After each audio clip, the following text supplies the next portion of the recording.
Professor શ્રીવાસ્તવની કુલપતિ તરીકે નિમણૂક વિવાદોમાં હતી અને યુનિવર્સિટીના વરિષ્ઠ પ્રોફેસર સતીશ પાઠક દ્વારા તેની કોર્ટમાં ચેલેન્જ કરવામાં આવી હતી. આજે પ્રોફેસર વિજયકુમાર શ્રીવાસ્તવે રાજીનામું આપી દીધું છે. તે દર્શાવે છે કે એમની નિમણૂક ગેરકાયદેસર રીતે કરવામાં આવી હતી અને એલિજિબિલિટી ક્રાઇટેરિયાનું ઉલ્લંઘન કરવામાં આવ્યું હતું. પ્રોફેસર વિજયકુમાર શ્રીવાસ્તવ કુલપતિ બનવા માટે જરૂરી એવા 10 વર્ષનો અનુભવ પ્રોફેસર તરીકેનો ધરાવતા ન હતા.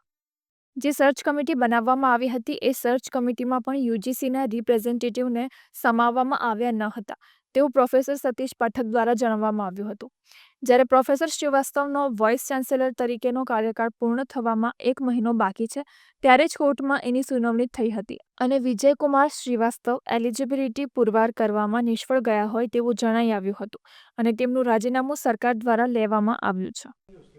जब कोई व्यक्ति प्रोफेसर नहीं है तो वो वीसी नहीं बन सकता. इसका मतलब वो प्रोफेसर नहीं थे, इसका मतलब वो वीसी भी नहीं थे. और जो वीसी होते उनको कर्नल का खिताब दिया जाता है एज पर रूल्स. जब वो वीसी नहीं थे तो ये कर्नल भी खिताब कहाँ से मिलता उनको. तो जैसे वो नकली वीसी है उसी तरह नकली कर्नल भी है. ये प्रस्तावित आज हो चुका है. आगे कार्यवाही अभी पूरी तरह से हाईकोर्ट के चीफ जस्टिस पर निर्भर है कि वो इस प्रकार का फ्रॉड को देखते हुए या इस प्रकार के उन्होंने जो एक गुनाही कृत्य किया है वो देखते हुए वो आगे किस प्रकार की कार्रवाई करने के आदेश देते हैं.